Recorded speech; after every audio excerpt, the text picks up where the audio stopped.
Lors de ma première nuit dans ma nouvelle maison en bord de mer, maman a appelé, fait les cartons de la chambre principale. Ta sœur la veut.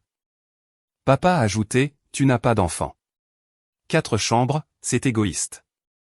Ma sœur a envoyé un SMS, nous serons là à 10 heures. Ne rends pas la situation gênante. J'ai répondu, 10 heures, c'est parfait. Je m'appelle Vicky Williams, j'ai 40 ans. Avant que je ne vous montre exactement comment toute leur histoire à mon sujet s'est effondrée dans mon allée, aimez et abonnez-vous. Écrivez votre ville et votre heure locale ci-dessous. J'adore savoir d'où vous m'écoutez.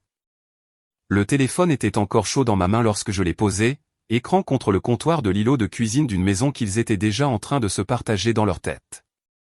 Je n'ai rien claqué. Je n'ai rappelé personne. Je suis resté là, dans une cuisine qui sentait encore la peinture fraîche, et j'ai laissé l'océan parler à travers la fenêtre ouverte. La marée montait. On peut l'entendre dans cette maison quand tout le reste est silencieux. Une lente inspiration et expiration. Comme si tout l'endroit était patient, d'une manière que j'apprends encore à être. Les gens pensent que rester calme signifie qu'on n'a rien ressenti. Le calme, c'est simplement ce qui reste quand on a ressenti une chose tellement de fois qu'elle ne surprend plus. Que ma mère me dise que ma sœur méritait ma chambre ne m'a pas surprise. Que mon père décide qu'une femme sans enfant prend trop de place dans le monde ne m'a pas surprise non plus.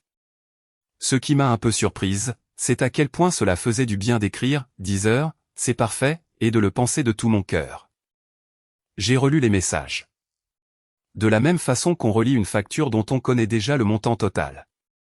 Le message vocal de ma mère, je l'ai écouté 2 fois. 4 secondes, emballe la chambre principale, Vicky. Ta sœur a une vraie famille. Pas toi. Elle avait le don de dire la chose la plus cruelle avec la voix la plus calme, de sorte que si jamais vous la lui répétiez. Elle pouvait prendre un air blessé et vous dire qu'elle n'aurait jamais dit une telle chose, que vous aviez du mal entendre. J'avais apparemment mal entendu toute ma vie. Puis le texto de Kristen, qu'elle avait envoyé 30 secondes après que notre père eut raccroché, comme s'ils avaient tous été en ligne ensemble pour régler la logistique d'une maison qui ne leur appartenait pas, camion à 10 heures. Ne rends pas les choses gênantes. Dégage, c'est tout. 3 phrases. Pas de bonjour, pas de point d'interrogation. Ma sœur ne pose pas de questions quand elle a déjà décidé de la réponse. Je veux être honnête sur ce que j'ai fait durant cette première heure, car c'est le portrait le plus fidèle de ce que j'étais devenu. Je n'ai pas pleuré et je n'ai pas explosé de rage. J'ai fait le tour de la maison. J'ai vérifié que la porte arrière était verrouillée. J'ai vérifié que les fenêtres étaient bien fermées. J'ai passé mon pouce sur le nouveau pêne dormant de la porte d'entrée, celui que j'avais fait installer la semaine de la signature, parce qu'une partie de moi savait, avant même que le téléphone ne sonne, que cette famille traite une serrure comme une simple suggestion. Je me suis arrêté au bout du couloir devant 2 portes closes et j'ai posé ma main sur l'une des poignées, fraîche sous ma paume, et je ne l'ai pas ouverte. Pas encore, me suis-je dit. Pas ce soir. Debout là, j'ai pensé à toutes les versions de cette nuit que j'avais déjà vécues. Celle où je les suppliais de me voir. Celle où je cédais en me disant que c'était plus facile. Celle où je hurlais, leur donnant ainsi l'occasion de me qualifier d'instable et d'avoir raison aux yeux de tous. J'avais joué tous ces scénarios pendant 30 ans et aucun n'avait jamais fonctionné, parce que c'était des querelles, et qu'on ne peut pas gagner une dispute contre des gens qui possèdent le tableau d'affichage des scores. Alors, je n'allais pas me disputer. J'allais vivre une matinée, et cette matinée était déjà programmée. Je suis retourné dans la cuisine et j'ai fait la seule chose logique, j'ai préparé du café que je ne boirais que le lendemain matin. J'ai sorti 2 tasses et j'ai regardé le calendrier sur mon téléphone où, à 10 heures le lendemain, une ligne était inscrite depuis une semaine, visite à domicile des Prescott 10 heures. 10 heures pour les 2. Laissez-moi revenir en arrière, car si je ne vous parle que du camion, vous penserez qu'il ne s'agissait que d'une mauvaise matinée. Ce n'était pas le cas. C'était 30 années qui arrivaient à l'heure prévue. Pour comprendre pourquoi j'ai acheté une maison de 4 chambres alors que tout le monde dans ma famille supposait que je n'en avais besoin d'aucune, il faut comprendre comment j'ai obtenu cet argent et pourquoi l'argent était la chose qu'il ne pourrait jamais me pardonner. Je suis infirmière praticienne en pédiatrie. Je m'occupe d'enfants malades. J'ai passé la majeure partie de ma vie d'adulte à faire cela. Et pendant une période au début de ma trentaine, je l'ai fait en tant qu'infirmière itinérante, passant d'un contrat à l'autre, d'un hôpital en sous-effectif au suivant. travaillant à des tarifs de crise pendant des années où le pays cherchait désespérément des personnes capables d'entrer dans un service pédiatrique sans s'effondrer. Le salaire durant ces années-là était irréel, et j'ai traité chaque dollar comme s'il était radioactif. J'ai vécu dans des locations meublées avec les tableaux d'autres personnes sur les murs. J'ai mangé beaucoup de dîners de stations-service sur des parkings d'hôpitaux et j'ai presque tout versé sur un compte auquel je refusais de toucher. Je ne l'ai pas fait pour une maison de plage. Honnêtement, pendant des années, je ne savais pas pourquoi j'économisais. Je savais seulement que je ne voulais plus jamais me retrouver dans une situation où la forme de ma vie dépendrait du bon vouloir d'un membre de ma famille décidant si je méritais ou non de l'aide. J'avais déjà été dans cette situation, cruellement. Et j'y viendrai, car c'est le cœur de toute cette histoire. Mais l'habitude a commencé là, économiser suffisamment pour que personne n'ait un droit de vote sur votre vie. 11 ans de cela. 11 ans de double garde, d'heures supplémentaires de jours fériés et de refus répétés à des amis pour un voyage, un mariage ou un week-end entre filles, parce que je travaillais. Quand j'ai finalement acheté la maison à Emerald Hill, j'ai versé un apport de $190 000 sur une maison de $625 000. 4 chambres, 2 salles de bain et demi, en deuxième ligne par rapport à l'eau, assez près pour sentir les embruns, et assez en retrait pour que l'assurance contre les inondations ne me ruine pas. Cette dernière précision compte plus qu'il n'y paraît. Sur la côte, l'assurance est un second prêt immobilier à elle seule. Couverture contre le vent, contre les inondations, toute cette lourde paperasse renouvelée chaque année. Mes mensualités globales tournent autour de $3 800 par mois et je les assume seul, sur un seul salaire, sans personne derrière moi si un mois se passe mal. Je n'ai pas hérité de cette maison. Je l'ai gagnée, une longue garde après l'autre. La seule chose que ma famille m'ait jamais donnée, c'est une raison d'économiser. Voici la partie qu'ils vous raconteraient s'ils étaient honnêtes, ce qu'ils ne sont pas. Dans leur version, je leur suis redevable. Pas d'une dette précise, mais d'une dette générale, du genre qui ne diminue jamais, peu importe ce que vous remboursez. Je pourrais vous donner 100 exemples, mais un seul suffira, car c'est celui qui m'a appris les règles. Il y a 8 ans, Kristen s'est mise dans le pétrin avec une voiture qu'elle ne pouvait pas se payer, et ma mère m'a appelé au travail. J'étais alors sous contrat dans un autre état et m'a ordonné, sans me le demander, de combler la différence pour que ma sœur ne perde pas la voiture et ne fasse pas honte à la famille. Il s'agissait de $9 000. Je les ai envoyés. Je me suis dit que c'était un prêt. Tout le monde dans cette conversation avait compris que ce n'en était pas un. Personne n'en a plus jamais parlé, sauf une fois lors d'une fête de famille où ma mère a raconté à un cousin la chose merveilleuse que mes parents avaient faite en aidant Kristen à garder sa voiture pendant une période difficile. Mon argent, leur générosité, m'en ont totalement effacé de l'histoire. C'est cela, la machine, j'y injectais de l'argent et des efforts par un bout, et à l'autre bout ressortait une histoire racontant tout ce que la famille avait fait pour Kristen. Et cette histoire ne mentionnait jamais mon nom. Pendant des années, j'ai cru que si je donnais assez, je finirais par gagner une place au centre du cadre. Il m'a fallu longtemps pour comprendre que me garder au bord du cadre était précisément le but. L'autre chose qu'ils ne diraient jamais à voix haute, c'est d'où ils pensaient tirer le droit d'entrer chez moi comme bon leur semblait. Cela a aussi une histoire. Il y a des années, lorsque mes parents ont traversé une passe difficile, je les ai laissés loger dans un appartement que je louais pendant que j'étais en déplacement pour un contrat. Je leur ai donné un double des clés. C'était cela, l'erreur, pas le séjour, la clé. Car dans ma famille, dès lors que vous donnez une clé à quelqu'un, vous lui accordez apparemment une part permanente de tout ce que vous posséderez un jour. Ils sont restés 4 mois, ont réarrangé mes meubles, ont donné la clé de secours à Kristen, au cas où, et quand je suis enfin rentré et que j'ai demandé à récupérer mes clés, ma mère a réagi comme si je l'accusais d'un crime. Nous sommes une famille, Vicky, a-t-elle dit. Pourquoi fais-tu des histoires pour une clé? Je n'ai jamais donné de clé de la maison de plage à qui que ce soit. J'ai changé les serrures la semaine de mon emménagement. Mais on ne peut pas changer la serrure d'une croyance ancrée. Dans leur esprit, mes espaces avaient toujours été une propriété commune, et aucun acte de propriété n'allait les convaincre du contraire. Ils n'avaient pas besoin d'une clé pour entrer chez moi, ils avaient quelque chose en quoi ils avaient bien plus confiance, 30 ans d'obéissance de ma part. Et il y avait une autre chose sous-jacente, plus ancienne et plus silencieuse que l'argent, ma grand-mère, la mère de ma mère, Ruth. Lorsque Ruth est décédée en 2019, elle m'a laissé une modeste somme d'argent, suffisante pour compter pour une version plus jeune de moi-même, mais rien qui n'ait permis de bâtir cette maison. ce qu'elle m'a réellement légué n'avait aucune valeur marchande, une horloge des marées, une boîte de recettes écrites de sa main et un livre pour enfants avec un phare sur la couverture, tellement usé que les coins étaient devenus doux comme du tissu. Je devrais vous parler de ce livre, car il ne s'agit pas vraiment du livre. Quand j'étais petite et que la maison résonnait de tout le monde s'activant autour de Kristen, Ruth m'emmenait dans la chambre du fond où c'était calme et me lisait la même histoire, celle du petit phare qui se croyait trop petit pour avoir de l'importance. Je ne comprenais pas alors pourquoi elle me la lisait à moi spécifiquement, la fille au bord du cadre, et non à celle que tout le monde prenait en photo. Je comprends maintenant. Elle me disait une chose qu'elle ne pouvait pas exprimer à voix haute dans cette famille, être petite, constante et facile à ignorer ne signifiait pas avoir moins de valeur. J'ai gardé ce livre à travers 11 déménagements en 11 ans. C'était la seule chose que je n'ai jamais mise dans un garde-meuble. Ma mère ne m'a jamais pardonné ce testament, mais le testament n'était que la moindre des choses. Ce que ma mère n'a jamais pu pardonner, c'est que dans ces dernières années, Ruth a cessé de faire semblant. Elle le disait carrément à table, devant tout le monde, c'est Vicky qui m'appelle. C'est Vicky qui vient.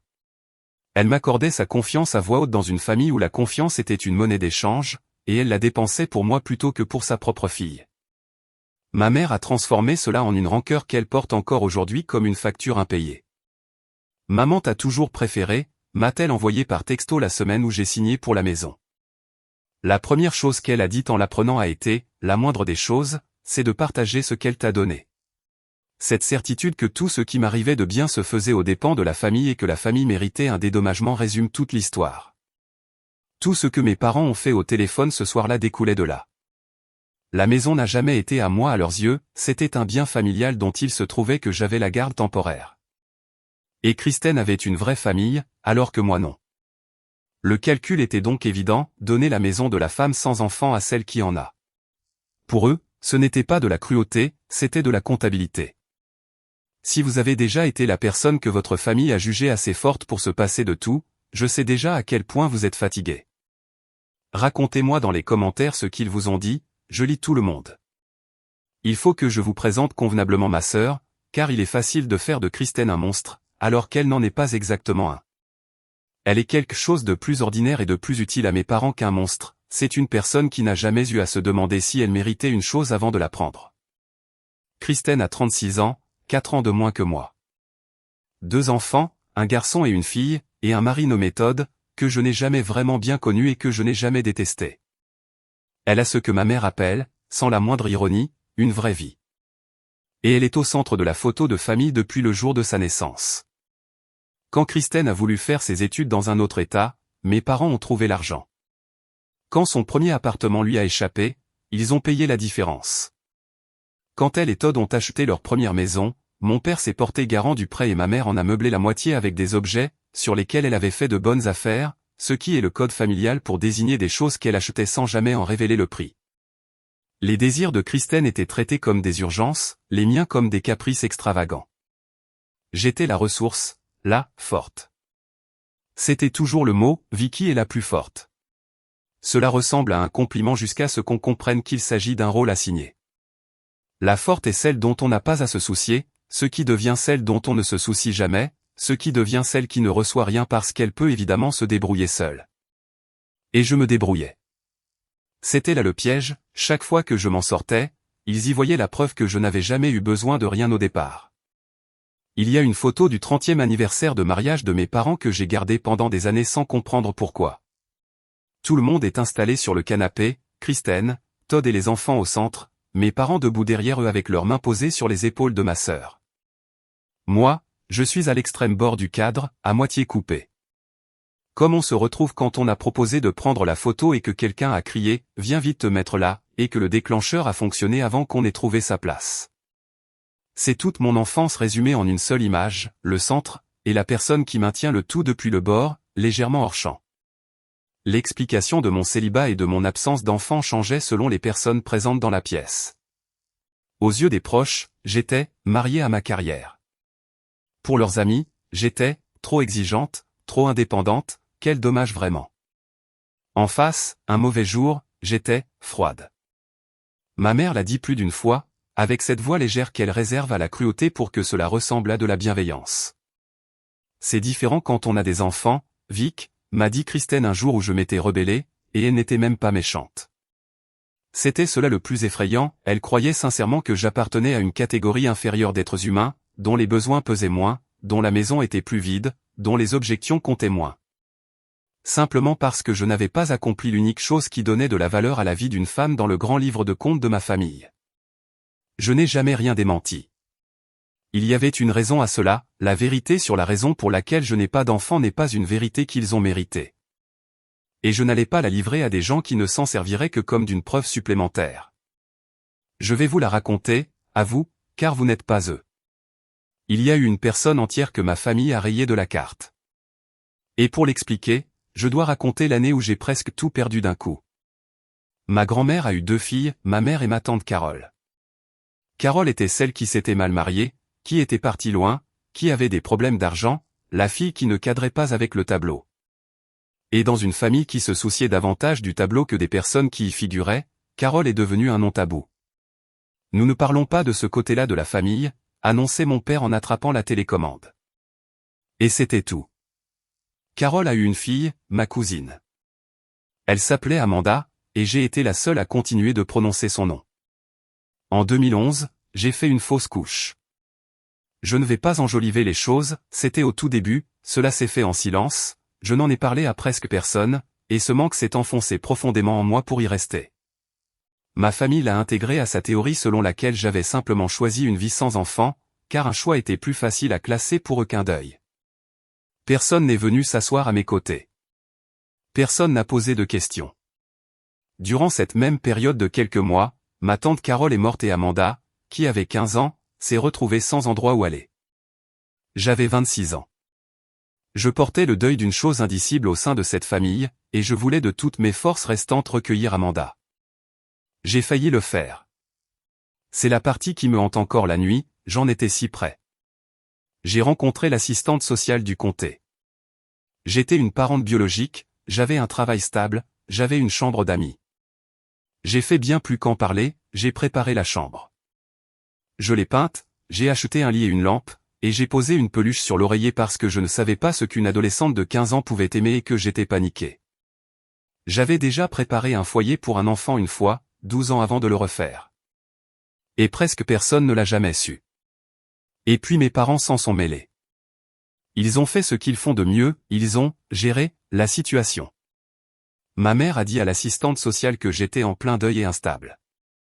Elle l'a dit gentiment, avec sa voix doucereuse en gilet de laine, ce qui la rend létale, car tout semble tellement raisonnable venant d'une femme posée qui s'essuie les yeux au bon moment. Elle a dit que la famille s'occuperait d'Amanda elle-même. Elle a affirmé qu'une adolescente avait besoin de rester près de sa grand-mère, et non d'aller chez une femme célibataire qui traversait une épreuve. Elle a dit un tas de choses aux allures de vérité, construites pour protéger un seul mensonge, à savoir que la famille n'avait absolument aucune intention d'intervenir. J'ai cette phrase écrite de sa propre main. Je ne l'ai pas toujours eue. Pendant des années, je n'en ai eu que l'intuition, le sentiment que quelque chose avait été dit sur moi dans une pièce où je ne me trouvais pas. De la même façon qu'on sent qu'une conversation s'est interrompue quand on s'approche parce que l'atmosphère change. Ce n'est qu'il y a quelques années, après la mort de Ruth, alors que je commençais à tirer sur les fils décousus de ma propre histoire, que j'ai appris qu'on pouvait demander l'accès à son propre dossier. C'est ce que j'ai fait. Une fine enveloppe est arrivée par la poste des semaines plus tard, je l'ai ouverte debout devant le comptoir de ma cuisine dans l'appartement, et j'ai lu la déclaration de ma mère pour la première fois. Pliée en 4, jaunie aux pliures, ma fille est en deuil et instable, peut-on y lire. Elle ne peut pas élever un enfant pour le moment. Nous nous en chargerons nous-mêmes. Je l'ai lu 3 fois. Puis je l'ai posée et je suis resté assise au comptoir pendant un long moment sans rien faire, et j'ai compris quelque chose que j'avais passé une décennie à m'interdire d'admettre, il ne s'était pas agi d'un malentendu. Ma mère n'avait pas été submergée par l'émotion au point de dire ce qu'il ne fallait pas dans un moment difficile. C'était une décision couchée sur le papier, signée. Elle avait pris la pire année de ma vie et s'en était servie comme d'une arme. J'ai replié le document le long de ses plis et je l'ai gardé. Non pas parce que j'avais un plan, mais parce que c'était la toute première preuve matérielle que ce que j'avais ressenti s'était réellement produit. Ils ne s'en sont pas occupés. Cela n'avait jamais été le plan. Le plan était de m'empêcher de créer un lien avec le côté de Carole, avec ce nom qu'ils avaient travaillé si dur à enterrer. Et une fois que j'ai fait un pas en arrière parce que j'ai cédé, parce que j'avais 26 ans, que j'étais vidé de l'intérieur et incapable cette année-là de rivaliser avec l'assurance inébranlable de ma propre mère, ils ont laissé Amanda partir dans le système d'aide sociale, chez des inconnus. Et ensuite, ils sont retournés à leur vie sans plus jamais prononcer son nom. Ils ne se sont pas contentés de vouloir me prendre une maison plus tard, ils m'ont d'abord pris une fille. J'ai retrouvé Amanda quand j'ai pu au fil des ans. Ce n'était pas facile. Les enfants qui sortent du système d'accueil à leur majorité sans famille derrière eux ont tendance à déménager souvent, et c'est ce qu'elle a fait. Elle est sortie du système à 18 ans sans personne qui l'attendait de l'autre côté, ce qui est une condamnation déguisée en anniversaire. Mais je la retrouvais de temps en temps, je la voyais autour d'un café, je lui glissais discrètement ce que je pouvais sans en faire toute une histoire. Une fois, alors qu'elle avait une vingtaine d'années, nous étions assises dans un dîner et elle m'a demandé à brûle-pourpoint si je me souvenais de lui avoir fait la lecture quand elle était petite. C'était le cas, ce livre du phare, le livre de ma grand-mère, le seul livre que quiconque m'ait jamais lu 2 fois. Je l'avais lu à Amanda à l'époque où j'y avais encore accès, parce que je voulais qu'elle ait une seule chose stable dans une vie qui ne cessait de dérober le sol sous ses pas. Je pense encore au phare, m'a-t-elle dit dans ce dîner. Le petit, celui qui pensait qu'il était trop petit pour avoir de l'importance. Elle tournait sa cuillère dans son café sans lever les yeux. Si jamais j'ai des enfants, je veux qu'ils aient des choses comme ça. Des choses stables. Je lui ai dit que ce serait le cas. Je le pensais sincèrement quand je l'ai dit. C'est la partie que je n'arrive pas tout à fait à surmonter. Amanda a eu 2 enfants, une fille et un garçon. Et à l'automne 2025, sur une route mouillée, de nuit, elle est morte dans un accident de voiture. Elle avait 28 ans. Je l'ai appris un mardi. Une cousine à qui je parlais à peine m'a appelé, le genre d'appel dont on sait qu'il apporte une mauvaise nouvelle avant même de décrocher, parce que cette cousine ne vous a jamais appelé de sa vie. Elle m'a dit qu'Amanda avait eu un accident sur une route glissante, que cela avait été rapide, qu'il y aurait une petite cérémonie à laquelle la moitié de la famille ne viendrait pas. Je me souviens que je portais encore ma blouse d'infirmière, que je venais de finir mon service, je me suis assise dans ma voiture sur le parking de l'hôpital et je n'ai pas tourné la clé de contact pendant un long moment. 28 ans. Elle avait 28 ans. Je n'arrêtais pas de penser au dîner, au phare et à ce qu'elle m'avait dit sur son désir que ses enfants aient des repères stables.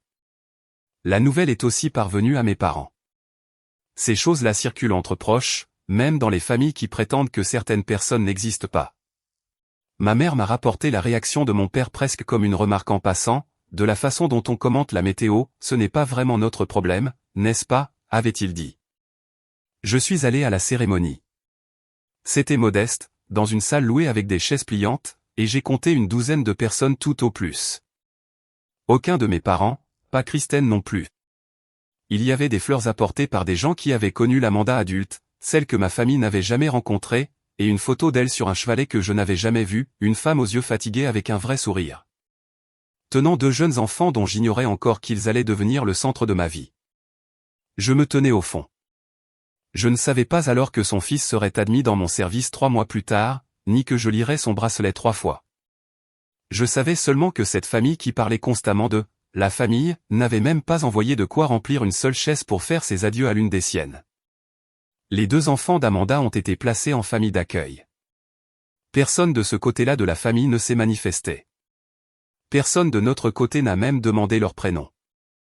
Alors, j'ai cessé de demander quoi que ce soit à ma famille, et j'ai commencé, très discrètement, à me préparer. Je veux vous raconter comment je les ai trouvés, car ce n'était pas un plan que j'aurais pu échafauder. C'était lors d'une garde de nuit. En janvier de cette année, ils ont monté un petit garçon de 5 ans dans mon service en détresse respiratoire, une crise d'asthme sévère qui avait suffisamment effrayé son foyer d'accueil pour qu'ils appellent une ambulance.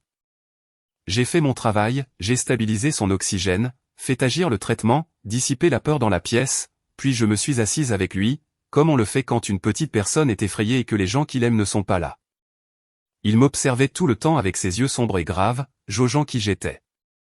Et au bout d'un moment, il m'a posé une question que j'entends encore dans mes moments de silence, « Est-ce que tu restes jusqu'à ce que ma sœur revienne ?» Son bracelet indiquait « Reed Owen ». J'ai soigné des milliers d'enfants. J'ai lu des milliers de bracelets. J'ai lu celui-là 3 fois. Reed Owen. 5 ans. Et quelque part dans le bâtiment, une sœur. J'ai fait ce qu'on est censé faire dès qu'on soupçonne qu'un patient pourrait être de son propre sang, j'ai prévenu l'infirmière en chef, une femme solide prénommée Maureen qui avait fait plus de garde de nuit que n'importe qui sur Terre, j'ai prévenu l'assistante sociale du service. Et je me suis retiré de ces soins directs afin qu'il n'y ait jamais le moindre soupçon de conflit d'intérêts. Ce signalement officiel est la raison pour laquelle tout ce qui a suivi a été possible, car il m'a inscrite dans le dossier en tant que parente avant même que je ne formule la moindre demande. Mais personne ne pouvait m'empêcher de passer devant la salle d'attente des familles pendant ma pause. Et je n'ai pas essayé de m'en empêcher. Il y avait là une fillette de 8 ans, mince, seule sur une chaise en vinyle, ses pieds ne touchant pas tout à fait le sol. Elle tenait un livre de bibliothèque sur ses genoux, de ses livres de poche sous protège-cahiers en plastique transparent, et elle le serrait à deux mains comme si on risquait de le lui arracher. Une assistante sociale était assise à côté d'elle, faisant défiler son écran de téléphone, gentille mais épuisée comme ils le sont tous parce qu'ils ne sont jamais assez nombreux. 2 frères et sœurs séparés pour une nuit entre un lit d'hôpital et la surveillance d'une inconnue. Placement temporaire. C'est l'expression consacrée, temporaire, ce qui pour un enfant peut vouloir dire n'importe quoi.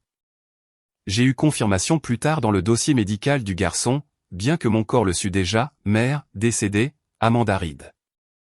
Je n'avais pas entendu ce nom prononcé à voix haute depuis des années. Ma famille s'en était assurée. Ce qui signifiait que les enfants que ma famille traitait d'inconnus, les enfants dont personne n'avait demandé les prénoms, étaient les derniers représentants de toute cette branche effacée. Les enfants d'Amanda, les petits-enfants de Carole, les arrière-petits-enfants de la grand-mère qui me lisait l'histoire du phare. La dernière lignée vivante de la famille que tout le monde s'était mis d'accord pour rayer de l'existence. Maureen m'a trouvé dans la salle de pause vers 4 heures du matin. Je devais avoir une mine épouvantable, car elle n'a rien dit au début, elle a juste posé une tasse de cet infect café de service devant moi et a attendu. Quand je lui ai raconté pas tout, juste que le petit garçon du lycée était le fils de ma cousine, que ma cousine était morte et que personne dans ma famille n'avait ne serait-ce que demandé le prénom des enfants, elle est restée silencieuse un long moment. Alors, qu'est-ce que tu vas faire, a-t-elle demandé. Pas, qu'est-ce que tu devrais faire, mais, qu'est-ce que tu vas faire? Je ne sais pas encore, ai-je répondu. Mais je savais. Je crois que je le savais depuis la 2e fois où j'avais lu ce bracelet. Je suis resté debout dans un couloir d'hôpital cette nuit-là et j'ai fait le bilan arithmétique de ma propre vie pour une raison bien différente de d'habitude, j'avais 40 ans, de bons revenus, aucune dette, et 11 années d'économie sur un compte dont je n'avais jamais pu nommer le but précis. J'avais une chambre d'amis dans un appartement en location et aucune idée au monde de la manière d'y intégrer 2 enfants. Avant la fin de ma pause, j'avais ouvert une application immobilière sur mon téléphone et je cherchais des maisons avec plusieurs chambres sur la côte, là où les écoles étaient correctes. Où l'air était pur et où un petit garçon aux poumons fragiles pourrait s'endormir au son de l'océan plutôt qu'à celui d'une autoroute. Je n'ai pas dormi en rentrant chez moi ce matin-là. Je me suis assise à la table de ma cuisine dans l'appartement avec une tasse de café froid et j'ai fait une liste, parce qu'une liste est ce que je fais quand une chose est trop grande pour être appréhendée d'un coup, ce dont j'aurais besoin, ce que le comté me demanderait.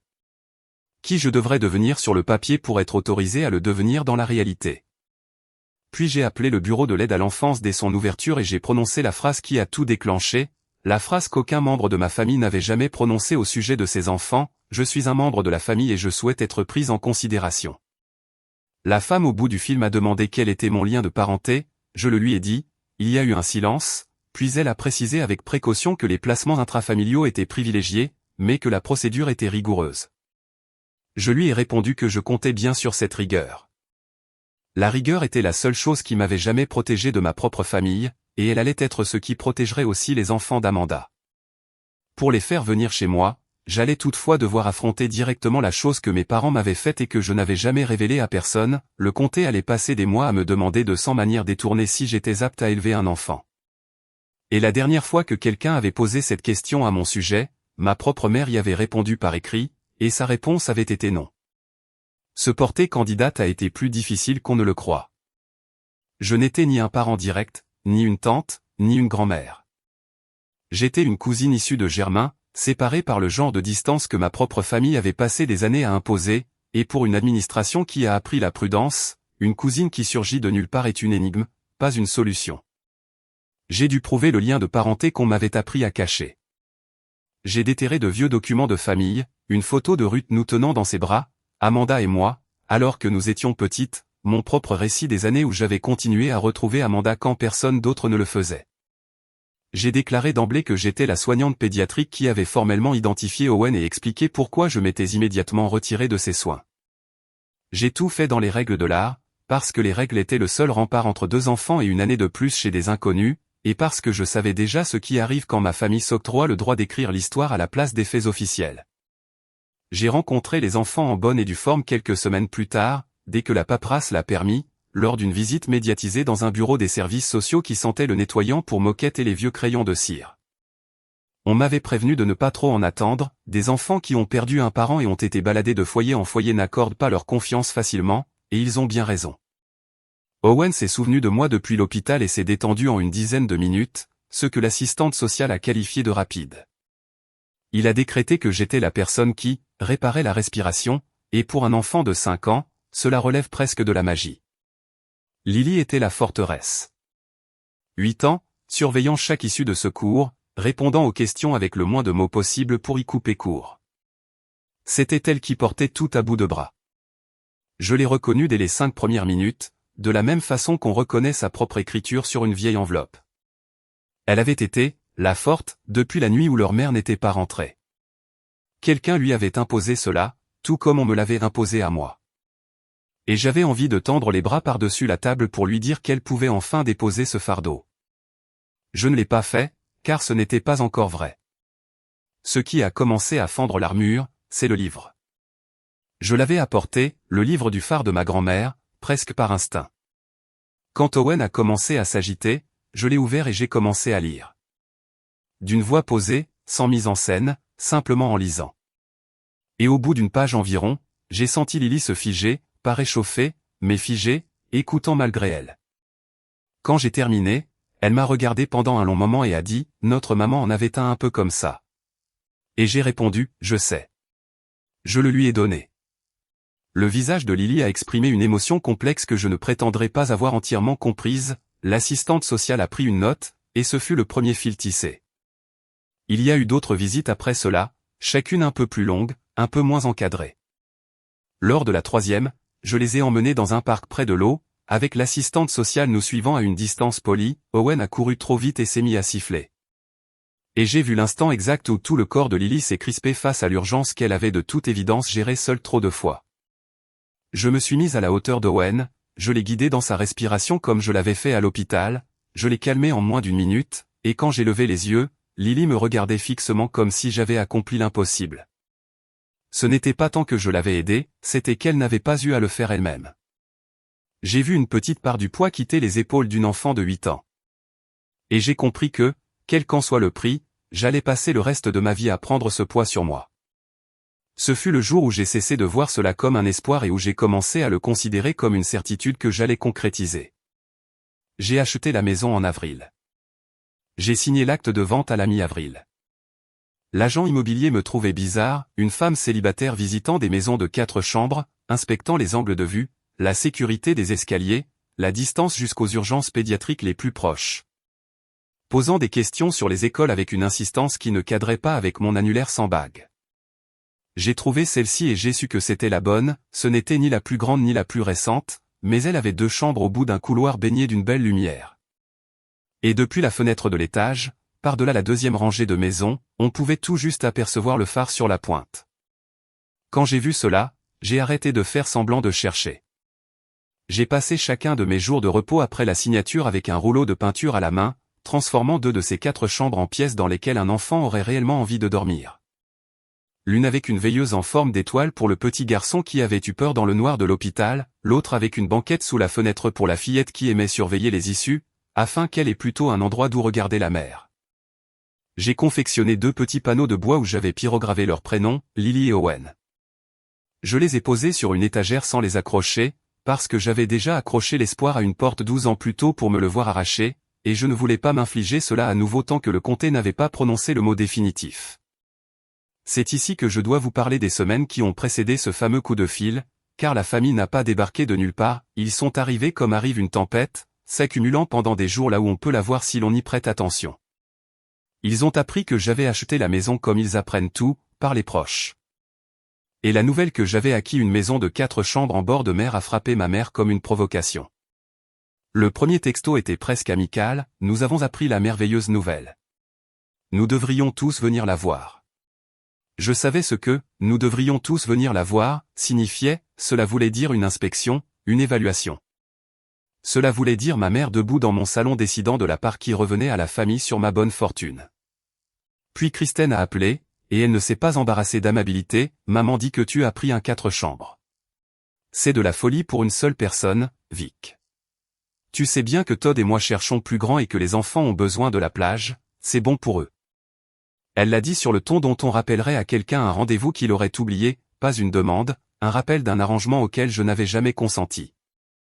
Je lui ai répondu calmement que la maison n'était pas disponible. Elle a ri comme si j'avais fait une plaisanterie, pas disponible ? A-t-elle répété. C'est la famille, Vic. Ne sois pas bizarre.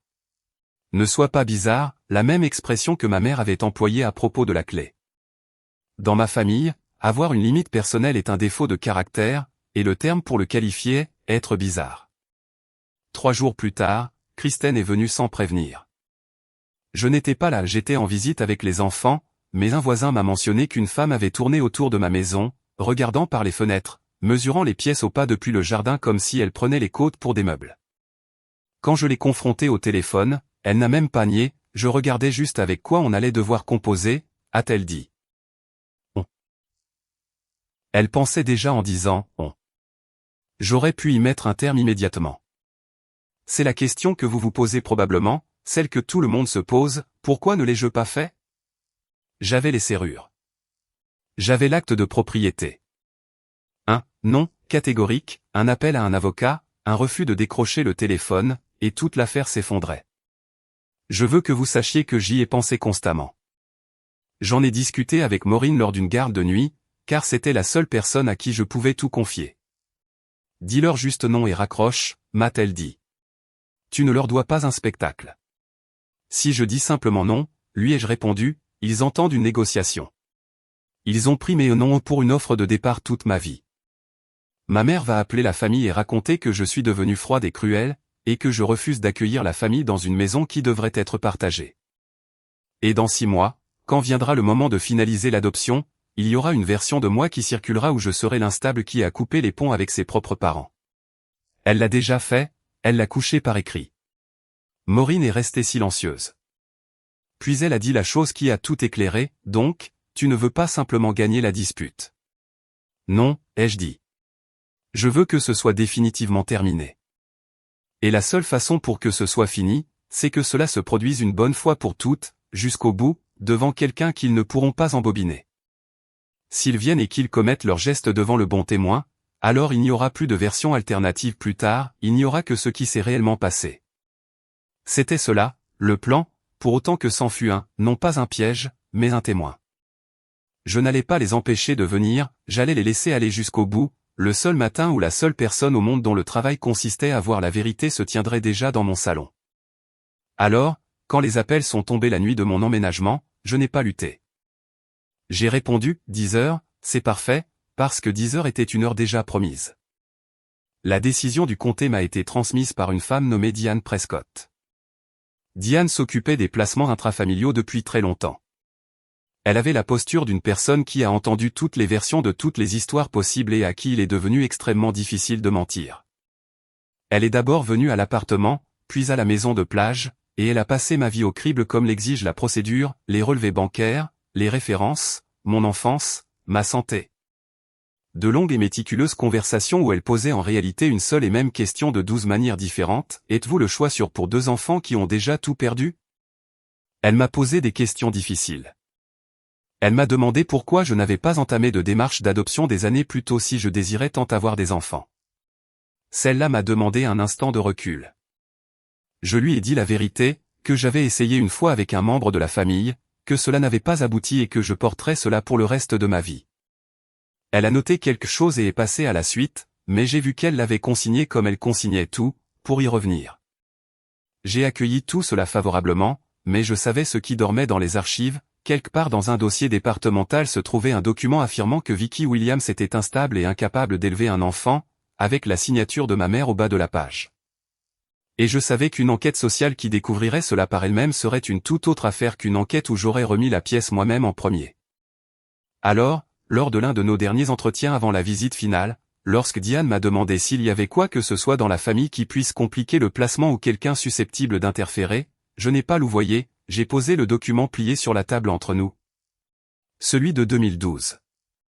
L'écriture de ma mère, jaunie aux pliures. Vous devez savoir qui sont mes parents, ai-je dit. Et vous devez savoir ce qu'ils ont fait la dernière fois que j'ai essayé d'accueillir un enfant de cette même famille. S'ils se présentent pendant que vous êtes là, je veux que vous voyiez exactement qui ils sont. J'ai fini de le cacher. Diane l'a lu 2 fois.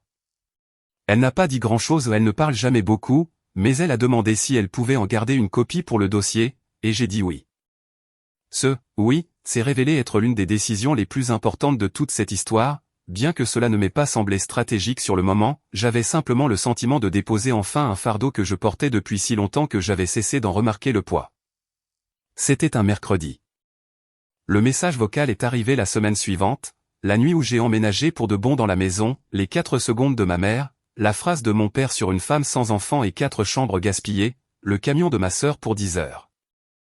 Voici ce qu'aucun d'eux ne savait, la visite finale à domicile, la dernière case à cocher avant que le comté ne puisse approuver le placement de Lily et Owen chez moi, était déjà fixée sur le calendrier. Diane venait à la maison de plage à 10 heures le lendemain matin. C'était programmé depuis une semaine. Et voilà que ma sœur m'envoyait par texto un camion de déménagement pour la même heure exacte en me disant de ne pas rendre les choses gênantes. Et je me suis assise dans ma nouvelle cuisine en comprenant que les 2 rendez-vous les plus importants de ma vie avaient été fixés pour le même 10 heures par 2 groupes de personnes qui voulaient des choses diamétralement opposées pour les mêmes 4 chambres. Ils voulaient un témoin pour leur journée de déménagement, ils allaient en avoir un, mais pas celui qu'ils croyaient. J'ai ouvert l'enveloppe de Ruth ce soir-là. Je l'avais évité depuis que j'avais déballé le carton, de la manière dont on évite une voix qui nous manque. À l'intérieur se trouvait une courte lettre de son écriture soignée et tremblotante, rédigée quelques années avant sa mort. La majeure partie n'était que les phrases ordinaires d'une grand-mère, « Porte-toi bien, mange convenablement, appelle ta vieille grand-mère ». Mais vers la fin, il y avait une phrase qu'elle avait soulignée d'un trait léger, de la façon dont elle soulignait les choses qu'elle voulait vraiment qu'on entende, « Une maison n'est pas faite pour l'enfant le plus bruyant », avait-elle écrit. Elle est pour celui qui revient. Elle avait écrit cela avant même que je sache pour qui je reviendrais. Je l'ai lu 3 fois. Puis j'ai descendu le couloir et j'ai accroché les 2 petits panneaux aux portes, Lily à gauche, Owen à droite. Et sur la porte d'Owen, j'ai scotché un dessin qu'il m'avait fait lors d'une visite, une maison au crayon de cire avec 4 fenêtres, 2 enfants bâtons devant et une femme dessinée trop grande par rapport à l'échelle, debout sur le pas de la porte avec un trait en guise de sourire. Puis je suis allé me coucher dans une maison que 2 groupes de personnes venaient réclamer au matin. Et étrangement, j'ai dormi. À 9h45 le lendemain matin, la voiture de Diane s'est engagée dans mon allée. À 9h55, un camion de déménagement a fait de même. J'avais préparé une cafetière pleine et sorti 2 tasses, car une visite d'évaluation reste une visite d'évaluation, et je voulais que la mienne ressemble exactement à ce qu'elle était, une maison paisible, prête pour des enfants. Diane est arrivée en avance, comme elle l'avait annoncé, et nous avons fait le tour ensemble, pièce par pièce, pendant qu'elle prenait ses notes silencieuses. Elle a vérifié les détecteurs de fumée, la température de l'eau et le placard où je gardais les produits d'entretien, en hauteur et verrouillés. Quand nous sommes arrivés aux 2 chambres au bout du couloir, elle s'est arrêtée un instant devant les panneaux sur les portes et devant la maison au crayon d'Owen, et elle n'a rien dit, ce qui, de la part de Diane, est une façon très claire de dire quelque chose. Nous étions debout dans le salon, le café refroidissant dans les 2 tasses, lorsque j'ai entendu le moteur rétrograder dans la rue, un gros bruit de diesel, tout à fait incongru pour une rue résidentielle un matin de semaine. Je suis allé à la fenêtre. Le camion était blanc avec des lettres vertes, Piedmont Moving and Storage. Derrière lui, la berline de mon père. Ils avaient fait 250 km depuis Raleigh, près de 3 heures de route, partant avant l'aube pour respecter ce 10 heures qu'ils avaient annoncé comme une livraison programmée. Il était 9h55. Ils étaient en avance. Ma famille est toujours en avance quand elle pense prendre quelque chose. J'ai posé ma tasse sur le rebord de la fenêtre. Ils sont là, ai-je dit. Diane m'a regardé, a regardé la fenêtre, puis m'a regardé à nouveau. C'est une professionnelle, elle n'a pas posé une seule question. Elle s'est simplement décalée sur le côté de la pièce, près de la bibliothèque, hors de l'axe direct de la porte d'entrée, et elle a ouvert son dossier sur une page vierge. Elle m'avait dit au téléphone qu'elle préférait observer plutôt qu'intervenir, sauf si un enfant était en danger. Et il n'y avait pas d'enfant dans la maison ce matin-là, c'était la seule grâce dans toute cette affaire. Quoi qu'il fût sur le point d'arriver, cela se produirait devant un témoin dont le travail même consistait à voir clairement et à consigner par écrit. Ma mère n'a pas frappé. Évidemment qu'elle n'a pas frappé, on ne frappe pas à une porte qu'on a décrétée sienne.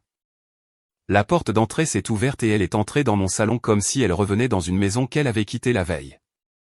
Mon père est entré derrière elle, plus lent, cherchant déjà du regard un endroit où s'asseoir. Kristen était sur son téléphone. Derrière Kristen est arrivé Todd, portant une couverture de déménagement pliée sur un bras, avec l'air d'un homme qui venait de perdre une dispute en voiture. Et derrière Todd sont arrivés deux hommes en polo piémont, poussant des diables et portant une pile de cartons à plat. Ma mère a regardé autour d'elle dans la pièce, les meubles que j'avais choisis, les tableaux que j'avais accrochés, toute cette vie que j'avais bâtie sans sa permission, et elle a fait la chose qui m'a indiqué exactement comment la matinée allait se dérouler. Elle ne m'a pas salué. Elle s'est adressée aux déménageurs, les grandes chambres au bout du couloir, a-t-elle dit en désignant l'espace derrière moi comme si je faisais partie du mobilier. Commencez par là. Tout ce qui s'y trouve va au garage. Ma fille installe sa famille ici ce week-end, et elle voudra que cette pièce soit prête en premier. Elle n'a pas demandé une seule fois qui était la femme près de la bibliothèque. Diane aurait pu être une amie, une voisine, un agent immobilier, une inconnue venue de la plage, ma mère n'avait pas cette curiosité, car dans son monde, les seules personnes qui comptaient étaient celles qu'elle savait déjà comment manipuler. Pendant un instant, cela a réellement commencé. C'est la partie que j'ai besoin que vous compreniez, parce que c'est celle qui rend tout cela réel et empêche qui que ce soit d'édulcorer l'histoire plus tard. Mon père s'est affalé dans mon fauteuil et a pris la télécommande sur ma table d'appoint par pure habitude. Comme s'il s'était assis dans ce fauteuil un millier de fois. Ma mère s'est avancée vers mes fenêtres de façade et a ajusté les stores à sa convenance, comme on le fait dans une pièce qu'on a décidé de s'approprier. Et l'un des déménageurs, la prenant au mot, a dirigé son diable vers l'entrée du couloir et s'est mis en route vers la chambre principale pour commencer. Il ne bluffait pas, il y avait un vrai camion dans mon allée avec une vraie rampe déjà baissée et de vrais hommes en uniforme qui avaient réellement été payés pour jeter ma vie au garage afin que ma sœur puisse avoir mon lit. Personne ne plaisantait. Personne ne pensait qu'il s'agissait d'une négociation. Ils avaient roulé 3 heures dans le noir avec la ferme intention de le faire, et pendant une dizaine de secondes, ils étaient en train de le faire. L'un des déménageurs a jeté un coup d'œil dans ma direction. Il avait capté de la façon dont les gens qui déménagent des meubles pour gagner leur vie apprennent à sonder une pièce que la femme debout calmement au centre n'agissait pas comme quelqu'un qu'on expulse de chez soi. Il a ralenti.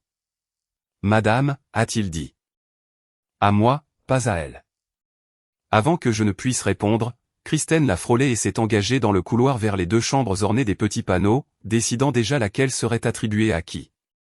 Elle était dans ma maison depuis 90 secondes, ma mère l'avait parfaitement éduquée. Kristen a atteint la première porte, celle où était scotché le dessin au crayon d'Owen. Elle a découvert le petit panneau en bois, le dessin et la veilleuse étoile qui brillaient sous la porte. Et elle a fait cette moue que j'avais vue toute ma vie, le visage d'une personne confrontée à un désagrément qui n'a aucun droit d'exister. « C'est quoi tout ça » a-t-elle dit à mi-voix. Puis, par-dessus son épaule, au déménageur, peu importe ce que c'est, ça dégage. Balancez ça au garage. Elle a levé la main et a posé les doigts sur le dessin d'Owen pour l'arracher de la porte. J'ai traversé la pièce. Je n'ai pas couru, je veux que vous compreniez que j'ai marché comme on marche vers une cuisinière quand une casserole est sur le point de déborder, d'un pas rapide et précis. Et j'ai entendu ma propre voix résonner, plus grave et plus calme que ce que je ressentais intérieurement, enlève ta main de la porte de mes enfants. Le mot est tombé dans la pièce et a tout arrêté net. Enfant. La main de Kristen s'est détachée du dessin. Mon père, à moitié calé dans le fauteuil, s'est figé dans sa position. Même les déménageurs sont restés immobiles.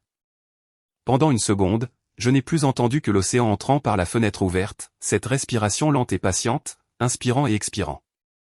Et puis ma mère a ri. Pas un grand rire, un petit rire incrédule, le mauvais rire par excellence. Le rire d'une femme certaine de venir de vous prendre en flagrant délit de mensonge. Tes enfants ? A-t-elle dit. Vicky, tu n'as pas d'enfants. C'est tout le sujet. C'est pour cela que nous sommes là. J'ai laissé le rire stagner dans la pièce jusqu'à ce qu'il tourne au vinaigre. Leur mère était Amanda, ai-je dit. L'Amanda de Carole, celle que vous avez effacée. Le nom a produit un choc dans l'atmosphère. Le visage de mon père s'est décomposé en premier, un affaissement lent, l'expression d'un homme qui vient de comprendre que le bruit qu'il entendait dans les murs était celui des fondations qui cèdent. Kristen a regardé alternativement entre moi et nos parents, totalement perdus, parce qu'elle était trop jeune quand ils avaient enterré ce nom pour se rappeler qu'il avait un jour appartenu à un être vivant. Ce n'est. A-t-elle commencé. Ce n'est pas notre problème. Et voilà, la phrase exacte que mon père avait prononcée à la mort d'Amanda. Elle est sortie de la bouche de ma sœur sans même qu'elle sache où elle l'avait apprise. Et je l'ai regardé s'entendre le dire. Et je l'ai regardé ne pas encore comprendre pourquoi la pièce était devenue glaciale. Tu as déjà dit ça, lui ai-je répondu. Ou plutôt, il l'a dit en octobre, quand leur mère est morte sur une route mouillée en laissant 2 enfants seuls au monde et que personne dans cette famille n'a même demandé leur prénom. J'ai regardé ma mère, moi, j'ai demandé. Je suis la seule à avoir jamais demandé. Ma mère s'est reprise rapidement, comme toujours, c'est très triste, a-t-elle dit en glissant dans sa voix doucereuse en gilet de laine, celle qui sonne concernée. Mais cela n'a rien à voir avec cette maison, et tu ne peux pas simplement prendre en charge 2 enfants inconnus sur un coup de tête. Tu n'es pas, elle a marqué une pause, choisissant le vieux mot avec soin, tu n'es pas dans une situation qui le permet. J'ai tendu la main vers la pochette posée sur la table d'appoint. Je l'y avais déposée ce matin-là à côté du café, comme on prépare tout ce dont on pourrait avoir besoin. J'ai sorti le document, je l'ai déplié le long de ses vieux plis et je l'ai brandi pour que toute la pièce puisse voir l'écriture, tu as dit à une assistante sociale que j'étais instable, ai-je dit. En 2012, quand j'ai essayé de recueillir Amanda et que tu as décidé que tu préférais la voir partir chez des inconnus plutôt que de me voir me lier aux côtés de Carole, tu l'as écrit. Tu l'as signé. Tu as dit que la famille s'en chargerait, et vous ne l'avez pas fait. Et Amanda est sortie du système toute seule, et maintenant elle est morte, et ses enfants sont placés. J'ai laissé un silence peser. Et vous avez fait 3 heures de route ce matin pour prendre les chambres que j'ai préparées pour eux. La bouche de ma mère s'est ouverte, mais aucun son n'en est sorti. Mon père avait cessé de faire semblant d'être assis, il était maintenant debout, une main agrippée au dossier du fauteuil, fixant la feuille comme si elle pouvait se réécrire d'elle-même à force de la regarder. Elle a tenté une dernière fois de renverser la situation dans la pièce. Ma mère est une professionnelle en la matière, tu aurais pu nous le dire, a-t-elle lancé. Et voilà le retournement, se poser en victime. Tu nous as laissé faire toute cette route. Tu as manigancé tout ça. C'est cruel d'agir ainsi envers tes parents, Vicky. Ce n'est pas la fille que j'ai élevée. Tu as raison, ai-je répondu. En effet. La fille que tu as élevée aurait fait ses cartons pour vous laisser la chambre principale. Ma mère a tenté l'unique carte qui lui restait, l'argent, car dans ma famille, l'argent était la façon dont on transformait une faute en transaction commerciale. Très bien, a-t-elle dit, et je l'entendais recalculer mentalement, cherchant la version des faits où elle s'en sortirait quand même gagnante. Si cette maison compte tellement pour toi, nous allons discuter de ce qui est juste. Ton père et moi avons beaucoup donné à cette famille au fil des ans. Il y a des moyens de dédommager tout le monde. Nous n'avons pas besoin de faire cela devant une étrangère. Elle a prononcé le mot « étrangère » en jetant un coup d'œil à Diane, pour voir si le témoin pouvait être intimidé au point de détourner le regard. Il n'y a personne à dédommager, ai-je dit. Vous n'avez pas mis un seul centime dans cette maison, vous avez fait 3 heures de route pour me la voler. Et elle n'est pas une étrangère, elle est la seule personne dans cette pièce dont le travail consiste à dire la vérité sur ce qui arrive aux enfants. Kristen était devenue totalement silencieuse. Elle regardait au bout du couloir vers les 2 petites portes, et j'ai vu passer sur son visage quelque chose qui n'était pas tout à fait de la honte, mais qui appartenait à la même famille d'émotions. Tu as vraiment des enfants qui arrivent? A-t-elle demandé lentement, comme si elle réentendait toute la matinée depuis le début. Les enfants d'Amanda? Pendant une fraction de seconde, elle n'était plus la femme qui avait tendu la main pour arracher le dessin, elle était une mère en train de faire le calcul de ce que représentaient 2 enfants sans personne. Et cela touchait un endroit où les visages de nos parents ne laissaient jamais rien pénétrer. Diane a parlé pour la première fois depuis son coin près de la bibliothèque. Elle n'a pas haussé le ton et elle n'a jamais besoin de le faire, j'ai une copie de cette déclaration dans le dossier de Mademoiselle Williams, a-t-elle dit. Cela fait partie de son dossier officiel. Ma mère s'est tournée vers elle, la voyant réellement pour la première fois depuis qu'elle était entrée. Et qui êtes-vous exactement? Je suis mademoiselle Prescott, a répondu Diane. Je suis ici pour l'enquête d'agrément à domicile de Vicky. J'ai vu tout ce dont j'avais besoin. Il y a un type particulier de silence qui s'installe lorsque des gens puissants réalisent que la pièce ne leur appartient plus. Ce n'est pas bruyant, c'est presque feutré. Le pouvoir de ma mère dans notre famille avait toujours reposé sur une seule chose, qu'aucun étranger ne soit jamais présent pour observer ses manigances. Elle pouvait se montrer raisonnable en public et impitoyable en privé, parce que le privé ne quittait jamais la pièce. Et là, le privé venait de franchir la porte, c'était consigné dans un dossier, noté par une étrangère, incarné par une femme debout près de ma bibliothèque avec un stylo et une vue parfaitement dégagée. J'ai vu ma mère recalculer en temps réel. Je l'ai vu comprendre que les 2 rendez-vous de 10 heures n'avaient jamais été 2 rendez-vous distincts, que, 10 heures, c'est parfait, n'avait pas été une capitulation, mais que je les avais laissés venir précisément parce que quelqu'un serait là pour les voir faire. Quelqu'un qu'ils ne pourraient jamais manipuler après coup. La lettre de Ruth était toujours dans la pochette. Je l'ai sortie elle aussi, car quitte à aller jusqu'au bout, autant tout étaler, ta mère m'a laissé un peu d'argent à sa mort, ai-je dit à la mienne. Pas grand-chose. Tu me l'as reproché pendant des années comme si je te l'avais volé. Mais elle m'a laissé autre chose, et je ne te l'ai jamais montré parce que tu aurais trouvé un moyen de me le prendre aussi. J'ai lu la ligne à voix haute, une maison n'est pas faite pour l'enfant le plus bruyant. Elle est pour celui qui revient. J'ai posé la lettre sur la table à côté de la déclaration officielle, côte à côte, l'écriture de ma grand-mère et celle de ma mère. 2 femmes de la même famille exprimant 2 visions radicalement différentes de ce à quoi sert l'amour. Elle savait laquelle de nous 2 ce serait, ai-je dit. Elle avait raison. Mon père a émis un son à cet instant, pas un mot, juste une petite expiration brisée, le bruit que fait un homme quand une porte qu'il a maintenue fermée pendant 30 ans finit par céder. C'était lui qui avait toujours dit, nous ne parlons pas de ce côté-là de la famille. Il l'avait dit au sujet de la propre sœur de sa femme, au sujet de Carole, au sujet d'Amanda, en tendant la main vers la télécommande à chaque fois. Et voilà qu'il se tenait dans mon salon, entendant l'écriture de sa propre belle-mère lui rappeler ce à quoi servait réellement une famille. Et il n'y avait aucune télécommande pour faire taire cela. Joyce, a-t-il dit doucement à ma mère. Et ce n'était pas pour la défendre, c'était l'inverse. C'était un homme demandant à sa femme d'arrêter, parce qu'il venait enfin de mesurer l'ampleur de ce qu'ils avaient fait et qu'il ne pouvait plus supporter de la voir continuer devant un témoin extérieur. Ma mère ne s'est pas arrêtée, elle ne sait jamais comment faire, mais mon père s'était arrêté, et cela comptait, car c'était lui qui l'avait toujours laissé faire. Ce fut le moment où Todd a posé ses cartons. J'avais presque oublié qu'il était là, il était resté près de la porte tout du long, tenant une pile de cartons à plat. Le mari de ma sœur, un homme que je n'avais jamais vraiment bien connu et que je n'avais jamais détesté. Il a posé les cartons par terre avec précaution, comme s'ils étaient bien plus lourds qu'ils ne l'étaient, je ne sortirai pas une seule affaire de plus de la chambre d'un enfant, a-t-il dit. Il ne s'adressait pas à moi, il parlait à Kristen.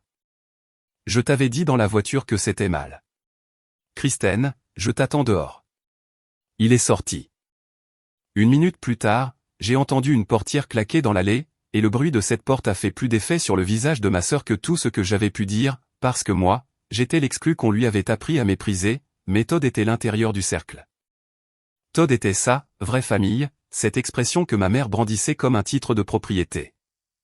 Et Todd venait de quitter ma maison, la laissant seule dans un couloir où elle n'avait aucun droit de se trouver.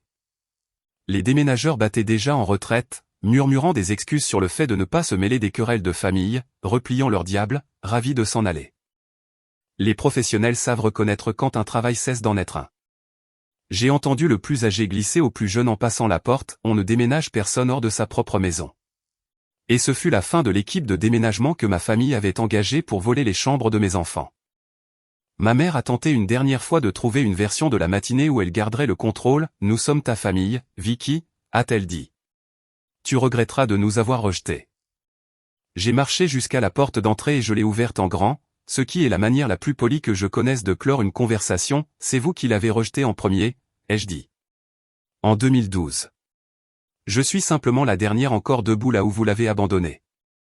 Ils sont partis de la façon dont partent les gens quand il ne reste plus rien à prendre. Kristen est sortie sans un mot, son téléphone enfin éteint dans sa main. Mon père est passé le dernier, il s'est arrêté sur le seuil et, pendant une seconde, j'ai cru qu'il allait dire quelque chose d'important, puis il ne l'a pas fait, et ils ont disparu. La berline d'abord, le camion vide grinçant derrière elle, et le bruit du diesel s'est estompé dans la rue jusqu'à ce qu'il ne reste à nouveau que l'océan. Ma voisine de 2 maisons plus loin était dans son jardin avec un tuyau d'arrosage et elle s'était arrêtée pour regarder un camion de déménagement arriver et repartir d'une maison sans avoir bougé le moindre meuble, 4 personnes entraient avec assurance et ressortirent tête basse. Une femme les raccompagnait à la porte sans avoir haussé la voix une seule fois. Elle a croisé mon regard à travers la rue et m'a adressé un petit signe, ce regard qu'une femme adresse à une autre lorsqu'elle a compris la nature d'une situation sans avoir besoin des détails. J'ai levé la main, elle a levé la sienne. C'est une petite ville, les gens voient ce qui se passe dans une rue à 10 heures du matin, et ce qu'ils ont vu n'était absolument pas l'histoire que mes parents avaient emportée dans leur voiture. Diane a refermé son dossier, je rédige mon rapport aujourd'hui, a-t-elle dit. Pour que ce soit bien clair, rien de ce qui s'est passé ce matin n'a nui à votre dossier. Au contraire, cela l'a clarifié.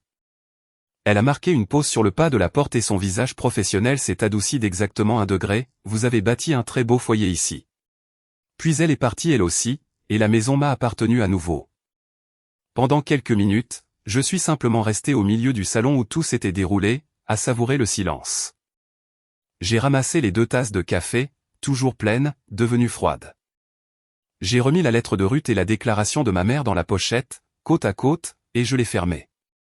J'ai descendu le couloir et me suis arrêté devant les 2 portes, et cette fois je les ai ouvertes toutes les 2 pour regarder les chambres que j'avais préparées, la veilleuse étoile et la banquette sous la fenêtre, qui attendaient.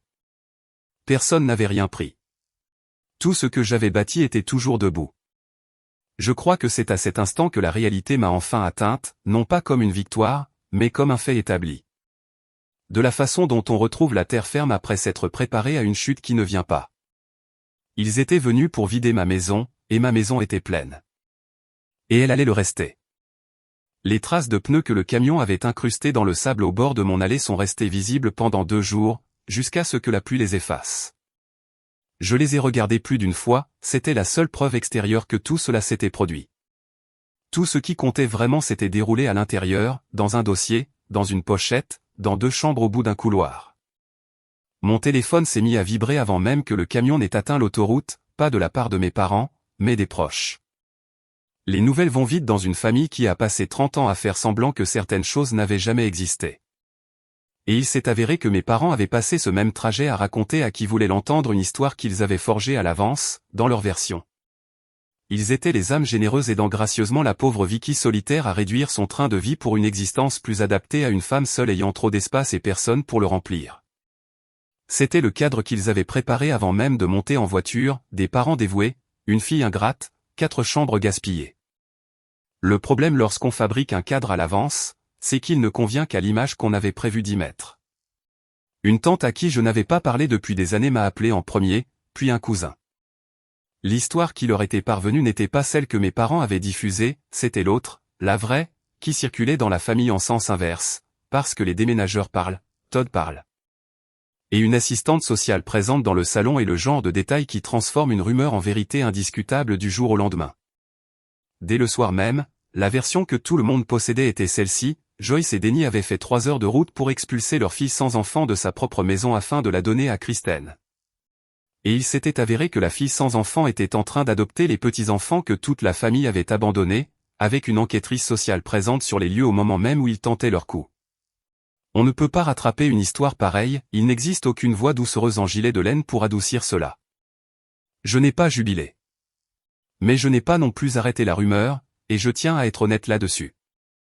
Quand cette tante a appelé en pleurant un peu, demandant pourquoi personne ne lui avait parlé des enfants d'Amanda, je lui ai dit la pure vérité, personne ne lui en avait parlé parce que personne ne voulait qu'elle le sache. Et cette ignorance avait eu un prix, 2 enfants restés des mois dans le système de placement pendant qu'une famille qui ne cesse de parler de « famille » gardait le silence. Je ne l'ai pas dit pour la blesser, je l'ai dit parce qu'il était temps que quelqu'un dans cette famille entende enfin une vérité énoncée clairement. Les choses ont changé de cette manière discrète dont les dynamiques évoluent, mes parents avaient passé des décennies en tant que couple au centre de chaque réunion de famille, ceux qui recevaient, qui décidaient, envers qui l'on s'effaçait. Ce genre d'autorité repose entièrement sur la réputation, et la réputation est exactement ce qu'ils ont perdu cette semaine-là. Les proches n'ont pas tenu d'assemblée ni fait de déclaration, ils ont simplement commencé à m'appeler moi plutôt qu'eux. Ils se sont mis à prendre des nouvelles de Lily et Owen en les appelant par leur prénom. Ma mère est passée du statut de femme que tout le monde consultait à celui de femme dont tout le monde parlait.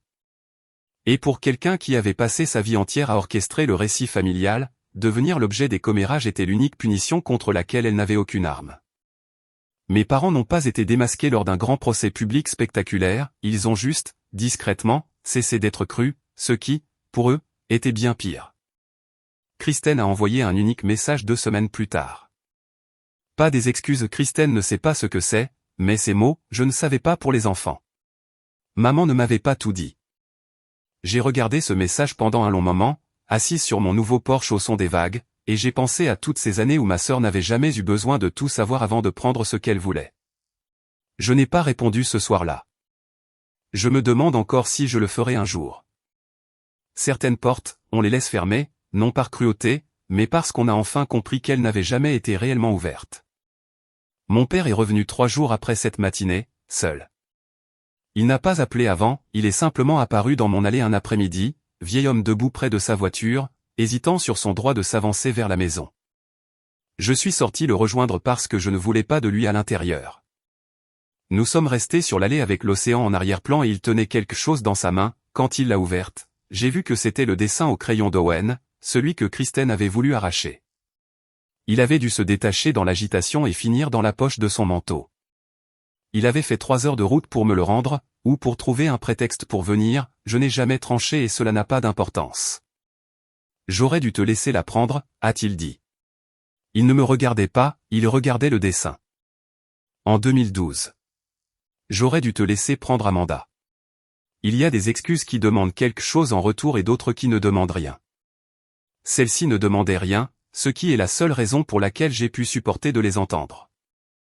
Je ne me suis pas précipité pour le rassurer, j'avais passé 30 ans à faire en sorte qu'il se sente mieux, et j'étais enfin à court de patience. Oui, ai-je dit. Tu aurais dû. Il a hoché la tête lentement, comme si le mot avait atteint l'endroit exact où il devait porter. Il a posé le dessin sur le capot de sa voiture, l'a aplani avec précaution de sa grande main, et l'a laissé là pour moi.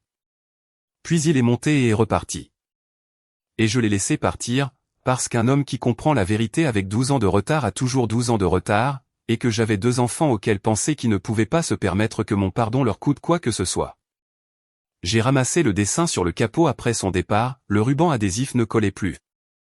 J'ai trouvé un morceau de scotch neuf dans le tiroir de la cuisine et je l'ai recollé sur la porte d'Owen, là où était sa place. Ce fut là tout le dénouement, pas de tribunal, pas de menottes, pas de travail perdu ni de divorce annoncé avec fracas. Même si j'ai appris plus tard, sans bruit, que Todd avait pris son propre appartement et que lui et Kristen faisaient le point, ce que les gens disent quand le point est déjà pour l'essentiel tranché. La conséquence a été plus discrète qu'un scandale, et en un sens bien plus profonde, mes parents avaient passé 30 ans à raconter qui j'étais, et en une seule matinée, devant le seul témoin impossible à manipuler, cette histoire a cessé de leur appartenir. Ils ont perdu la seule chose qu'ils avaient jamais eue sur moi, le pouvoir de raconter le récit. J'ai supprimé la conversation de groupe familial ce soir-là. Pas par colère, cela avait simplement cessé d'être un endroit où je vivais.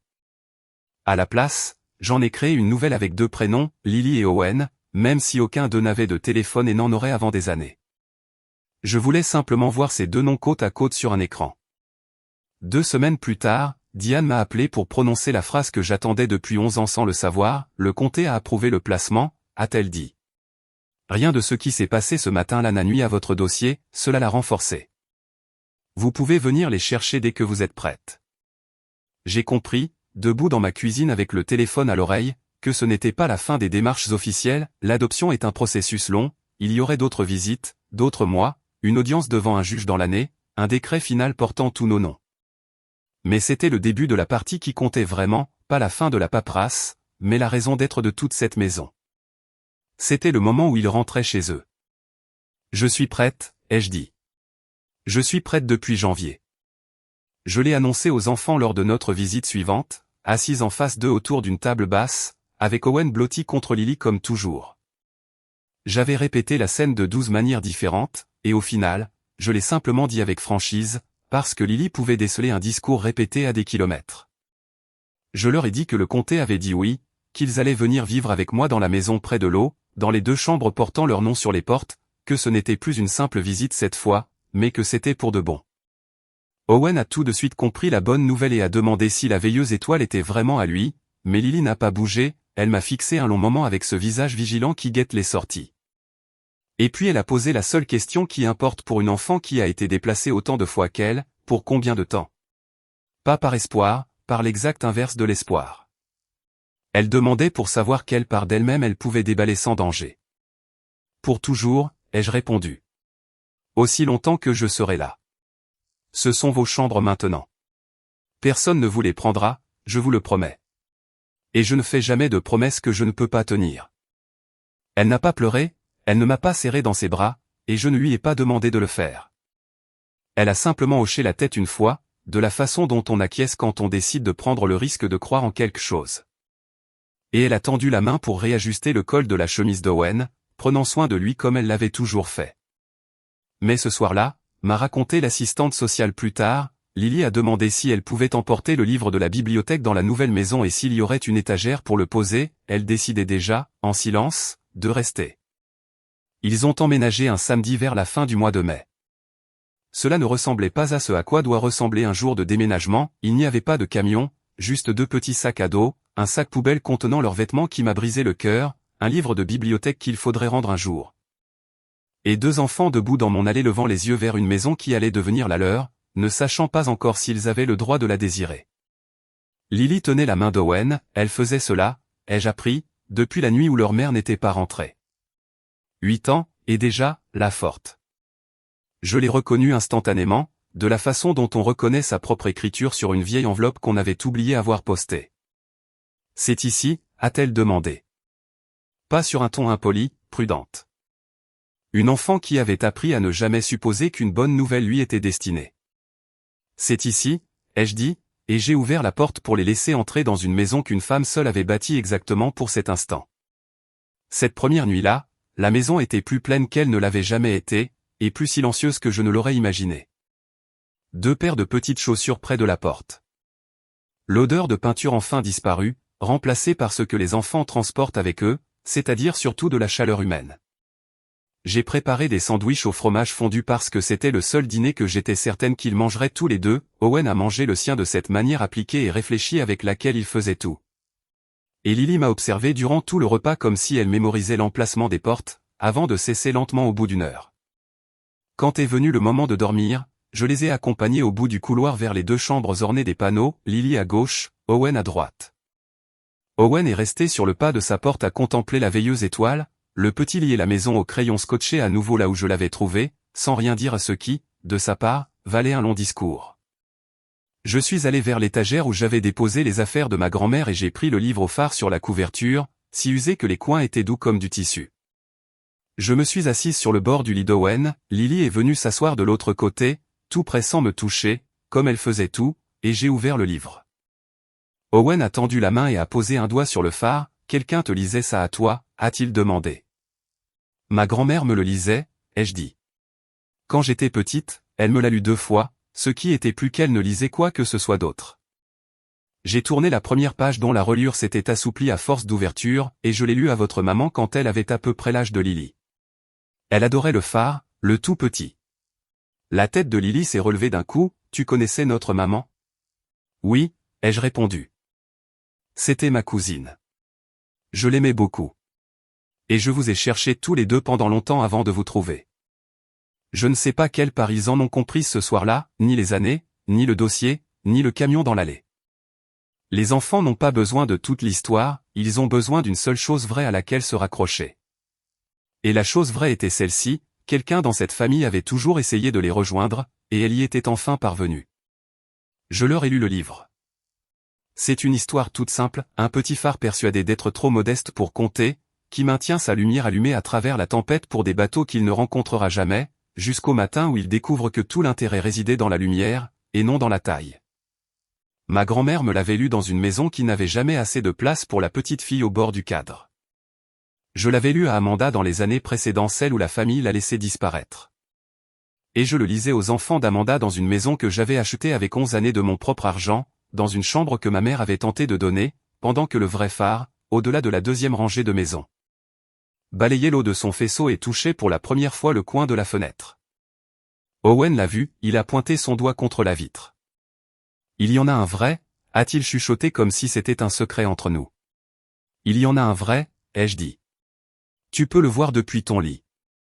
Ils se sont endormis avant même la fin de la tempête dans le livre, tous les deux pelotonnés dans le petit lit d'Owen, la main de Lily tenant encore sans serrer le poignet de son frère, même dans son sommeil. Je suis restée assise la plus longtemps que nécessaire. Puis je me suis levée, j'ai éteint la veilleuse étoile et je suis allée vers la porte. Les premières semaines n'ont pas été un conte de fées, et je ne voudrais pas vous faire croire le contraire, Lily me testait, de la façon dont un enfant éprouve la solidité d'un pont avant d'y risquer tout son poids. Elle demandait des choses puis se recroquevillait, guettant le piège, attendant la version d'un adulte qui dit oui pour ensuite vous faire payer d'avoir désiré quelque chose. Pendant un temps, elle ne demandait plus rien du tout. Puis un soir, après 3 semaines, elle s'est tenue sur le seuil de la cuisine et a dit d'une petite voix prudente, « Est-ce que je peux avoir la tasse bleue? Celle avec le bateau ?» C'était une chose si minuscule, une simple tasse, mais elle l'avait choisie, elle l'avait demandé, elle s'était autorisée à désirer quelque chose à voix haute dans ma maison, et j'ai dû me tourner vers l'évier une seconde pour qu'elle ne voie pas ce que cela me faisait. Je lui ai donné la tasse bleue, elle l'a utilisée tous les jours par la suite, c'est encore la seule tasse dans laquelle elle accepte de boire. Owen a dormi avec la veilleuse allumée pendant un mois. Et puis un matin, j'ai réalisé qu'il l'avait éteinte lui-même la veille au soir, qu'il avait dormi toute la nuit d'une traite sans venir me chercher à 3 heures du matin pour vérifier que la maison était toujours là. De petites choses, une réunion parents-professeurs où l'institutrice de maternelle m'a raconté qu'Owen avait dessiné sa maison avec 4 fenêtres en prenant soin d'expliquer à toute la classe à qui appartenait chaque fenêtre, Lily qui a ri devant la télévision.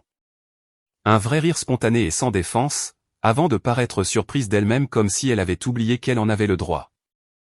J'ai accumulé ces moments comme j'amassais autrefois mes fiches de paie, en silence, sur un compte auquel je ne toucherai jamais. Sauf que cette fois, je savais exactement pourquoi j'avais économisé. Les matinées ont désormais un rituel bien à elles, Owen se réveille le premier et vient me trouver, et nous nous tenons à la fenêtre de la cuisine pendant que la marée descend. J'ai accroché l'horloge des marées de Ruth au mur pour qu'il puisse regarder la petite aiguille suivre le mouvement de l'eau qu'il voit déjà dehors. Lily dort plus tard qu'avant, ce qui, d'après la thérapeute, est un très bon signe, le corps qui décide enfin qu'il peut se reposer en toute sécurité. Sur le comptoir, il y a un calendrier scolaire portant 2 prénoms. Désormais, la maison résonne d'un son qu'elle n'avait jamais connu auparavant. Pendant la plus grande partie de ma vie, les portes sont restées fermées dans ma famille, des pièces où l'on n'était pas invité, des noms qu'on ne prononçait pas, un cadre au bord duquel on se tenait en tenant l'appareil photo pendant que tous les autres prenaient place au centre. Toute mon enfance a consisté à apprendre quelle porte était verrouillée pour la forte, qui pouvait de toute évidence se débrouiller sans rien. Celles-ci, je les ai laissées toutes les 2 ouvertes, Lily à gauche, Owen à droite. Au bout du couloir, l'océan poursuivait sa respiration lente et patiente, inspirant et expirant, et la lumière revenait sur l'eau, effleurait le mur et poursuivait sa course. Ils m'ont appelé la femme sans enfant. Pendant des années, ils ont employé ce mot comme un verdict, comme une catégorie inférieure d'êtres humains, comme une justification pour donner ma vie entière à quelqu'un ayant une vraie famille. Ils étaient tellement certains que cela signifiait le vide. Ils étaient simplement trop pressés. Je n'ai jamais eu besoin de refermer ces portes.